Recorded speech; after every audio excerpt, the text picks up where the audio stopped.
আসসালামু আলাইকুম রহমতুল্লাহি ওয়া বারাকাতুহু। সম্মানিত দর্শক, আজকে আমি এমন একটি পাওয়ারফুল একটি ভেষজের ফর্মুলা সম্পর্কে বলবো। এই ভেষজটি আপনি 7 দিন, মাত্র 7 দিন খাবেন। 7 দিনে ইনশাল্লাহ আপনি রাতের রাজা হয়ে যাবেন। দুনিয়ার কোনো নারী আপনাকে লজ্জা দিতে পারবে না ইনশাআল্লাহ। তো সম্মানিত দর্শক, আজকের ভিডিওটি অত্যন্ত গুরুত্বপূর্ণ হতে চলেছে। ভিডিওটি 1 সেকেন্ডও স্কিপ করবেন না। ভিডিওটি শুরু থেকে শেষ পর্যন্ত ধৈর্য সহকারে দেখতে থাকুন। তো সম্মানিত দর্শক, আমরা কথা লম্বা না করে সরাসরি মূল ভিডিওটি শুরু করি। সম্মানিত দর্শক, আজকে আমি যে ঘরোয়া ফর্মুলায় যে ভেষজটির কথা বলছি, সেই ভেষজটি তৈরি করতে আপনাকে সিম্পল 3টি ভেষজ উপাদান সংগ্রহ করতে হবে।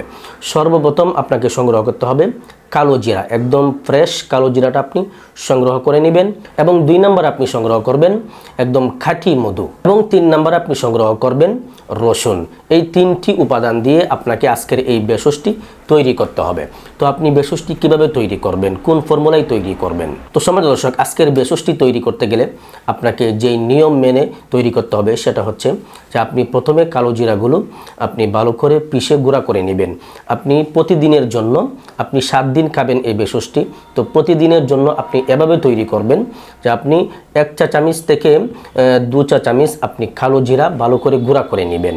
ভালো করে গুঁড়া করে সেখানে 1 থেকে 2 চা চামচ আপনি খাঁটি মধু দিয়ে দিবেন। কালো জিরার গুঁড়ার সঙ্গে 2 চা চামচ খাঁটি মধু দিয়ে ভালো করে একসঙ্গে মিশিয়ে নেবেন। আর সেখানে আপনি রসুনের রস, আপনি যে রসুনটা সংগ্রহ করেছেন রসুনটাকে ভালো করে পিষে সেখান থেকে রসটা বের করবেন। রস বের করে আপনি 1 থেকে 1.5 চা চামচ, আপনি 1 চামচ দিতে পারেন। রসুনের রসটা একটু ঝাঁঝালো হবে, তো সেখানে আপনি 1 চা চামচ পরিমাণ আপনি রসুনের রস দিয়ে দিবেন। দিয়ে এই 3টি উপাদান একত্রে ভালো করে মিশিয়ে নেবেন। কালো জিরার গুঁড়া এবং খাঁটি মধু এবং রসুনের রস একসঙ্গে ভালো করে মিশিয়ে নেবেন। কালো জিরার গুঁড়া আপনি দিয়ে দিবেন 2 চা চামচ এবং খাঁটি মধু দিবেন 2 চা চামচ এবং আপনি রসুনের রস দিবেন 1 চা চামচ। এই 3টি উপাদান একত্রে ভালো করে মিশিয়ে আপনাকে সেবন করতে হবে। আপনি যখন এই 3টি উপাদান একসঙ্গে ভালো করে একত্রে মিশিয়ে নেবেন তখন এটি একটি আপনার জন্য পাওয়ারফুল একটি ভেষজে পরিণত হবে। তো এটা আপনি কখন খাবেন, কিভাবে খাবেন? এটি আপনি প্রতিদিন রাত্রিবেলায় শোয়ার আগে খাবেন। আপনি যে ফর্মুলাটা তৈরি করলেন এই 3টি উপাদান দিয়ে, এই 3টি ভেষজ উপাদান দিয়ে আপনি যে ফর্মুলাটি তৈরি করলেন এই ফর্মুলাটি আপনি প্রতিদিন রাত্রিবেলা শোয়ার আগে খাবেন। এভাবে এই নিয়মে তৈরি করবেন। তৈরি করে আপনি প্রতিদিন শোয়ার আগে এই ভেষজটি এভাবে তৈরি করে খাবেন।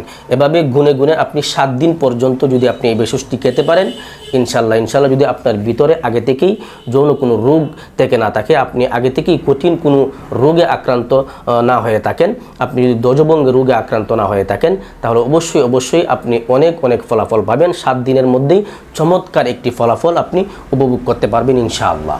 আর সম্মানিত দর্শক, আপনার যদি আগে থেকেই সমস্যা থেকে থাকে তাহলে আমি পরামর্শ দিব আপনার সমস্যার জন্য আগে চিকিৎসা গ্রহণ করুন। চিকিৎসা গ্রহণ করে আপনার সমস্যাটাকে দূর করুন। তারপর এই প্রাকৃতিক ভেষজ উপাদানগুলো যদি আপনি ব্যবহার করেন নিয়মিত, ইনশাআল্লাহ আপনার চাহিদাটা ঠিক থাকবে, আপনার সব কিছু ঠিক থাকবে। আর যদি আগে থেকেই সমস্যা থেকে থাকে তাহলে আমি বলবো আগে আপনার রোগটার নিরাময় করুন, আগে রোগের সঠিক চিকিৎসা করুন, তারপর ইনশাআল্লাহ আপনি প্রাকৃতিক ভেষজের সঠিক ব্যবহারে আপনি সঠিক চমৎকার ভালো ফলাফল পাবেন। সম্মানিত দর্শক, আজকের এই ভেষজ ফর্মুলাটি এটি কিন্তু আপনার ঔষধের কোনো বিকল্প নয়, এটি হলো সহায়ক সম্পূরক খাদ্য। আজকের এই ফর্মুলাটি আপনার দাম্পত্য জীবনের আনন্দময় সময়গুলো আরও দীর্ঘ সময় ধরে উপভোগ করতে সাহায্য করবে যদি আপনার ভিতরে আগে থেকেই কোনো কঠিন কোনো সমস্যা না থাকে। তো সম্মানিত দর্শক, আমি আপনাকে পরামর্শ দিব, যেহেতু আজকের এই ভেষজ ফর্মুলাটি একদম সহজলভ্য উপাদান, আপনি চাইলেই কিন্তু এটা নিজের ঘরে আপনি তৈরি করে ব্যবহার করতে পারেন। তো আমি বলবো আজকের এই ভেষজ ফর্মুলাটি আপনার ঘরে আপনি নিজে তৈরি করে 7 দিন পর্যন্ত ট্রাই করে দেখুন। ইনশাল্লাহ আপনি ভালো একটা রেজাল্ট অবশ্যই উপভোগ করতে পারবেন ইনশাআল্লাহ। তো সম্মানিত দর্শক, আজকের ভিডিওটি এই পর্যন্তই। আজকের ভিডিওটি এখানেই শেষ করছি। দেখা হবে নতুন অন্য আরেকটি ভিডিওতে। সেই পর্যন্ত সকলেই ভালো থাকুন, সুস্থ থাকুন। আসসালামু আলাইকুম ওয়া রাহমাতুল্লাহি ওয়া বারাকাতুহু।